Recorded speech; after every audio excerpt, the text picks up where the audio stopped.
পুলিশি তদন্তে চমকে দেওয়ার মতন তথ্য সামনে এসেছে। আনসারুল্লাহ বাংলা টিমের যে সক্রিয়তা এই বাংলায়, তার নেপথ্যে রয়েছেন খাগড়াগড়ের জেলবন্দি।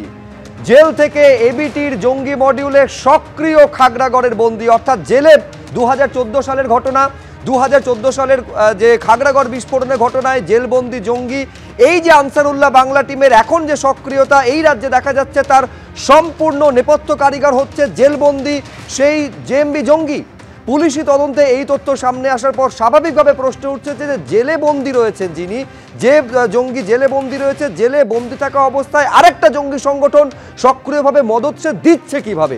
আমরা আরো বিস্তারিত এই নিয়ে জানবো, সরাসরি কথা বলবো আমাদের প্রতিনিধি আবির দত্তর সঙ্গে। আমি বলছি, তার মানে জেলের ভেতরে বসে 2014 সালে খাগড়াগড়ে বিস্ফোরণ ঘটানো একজন জঙ্গি এই মুহূর্তে আনসারুল্লাহ বাংলা টিমের যে টোটাল অ্যাক্টিভিটি, তার নেপথ্য কারিগর হচ্ছেটা কিভাবে? দেখো, একেবারেই, এবং তদন্ত যত এগোচ্ছে চাঞ্চল্যকর তথ্য তদন্তকারীদের হাতে এসে পৌঁছচ্ছে। তার মধ্যে অন্যতম যেটা জানা যাচ্ছে যে এই যে আনসারুল্লাহ বাংলা দলের যে বেশ কিছু পরিকল্পনা ছিল, সেখানে ছিল সদস্যপদ আরও বাড়ানো, স্লিপার সেল যে যোগদান করানো, এবং তৃতীয়ত যে নাশকতার ছক।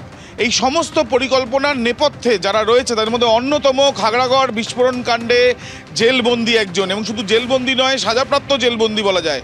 তার কারণ যেটা জানা যাচ্ছে যে সাদিক শেখ ওরফে সাদিক সুমন বা তারিকুল ইসলাম, তার একাধিক নামে আমরা জানি, যাকে 2015 সালে মার্চ মাসে গ্রেপ্তার করেছিল এনআইএ। তাকে গ্রেপ্তার করা হয়েছিল বীরভূম এবং ঝাড়খণ্ডের সীমান্ত থেকে।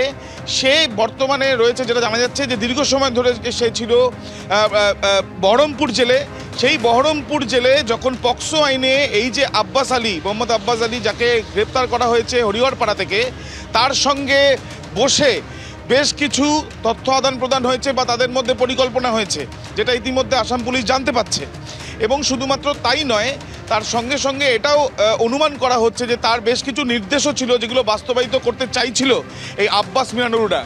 ইতিমধ্যে তদন্তকারী আধিকারিকরা এটাও জানতে পাচ্ছেন যে পশ্চিমবঙ্গের মাটিতে বেশ কয়েকবার, বিশেষ করে ফালাকাটায় কমপক্ষে 2 থেকে 3 বার গিয়েছিল নূর ইসলাম মণ্ডল। যে নূর ইসলাম মণ্ডল এই যে আসাম থেকে গ্রেপ্তার হওয়া, সে বরপেটা অঞ্চল থেকে প্রায় 207 কিলোমিটার দূরে ফালাকাটায় 2 থেকে 3 বার দাওয়াতের নামে, সেখানে দাওয়াতে অনুষ্ঠানে উপস্থিত হচ্ছে এমন কথা বলে সে সেখানে গিয়ে বেশ কয়েকটি মিটিং করেছে, এবং সেখানেও অনেকেই উপস্থিত ছিল। কারা উপস্থিত ছিল, কী কী পরিকল্পনা উত্তরবঙ্গের মাটিতে বসে করেছিল এই জামাতুল মুজাহিদিনের বেশ কিছু যারা জঙ্গিরা ছিল, তারাও সেখানে থাকতে পারে অনুমান করা হচ্ছে। কিন্তু আনসারুল্লাহ বাংলা টিমের সদস্যদের যে পরিকল্পনা, সেটা কি জানার চেষ্টা চালানো হচ্ছে। নাশকতা কোথায় কোথায় করার তাদের পরিকল্পনা ছিল সেটা জানার চেষ্টা চালাচ্ছেন তদন্তকারীরা। তবে খাগড়াগড় বিস্ফোরণ কাণ্ডের অন্যতম জেলবন্দি সাজাপ্রাপ্ত একজন, যার নাম তারিকুল ইসলাম ওরফে সাদিক শেখ ওরফে সাদিক সুমন, তাকে কিন্তু সম্পূর্ণভাবে তার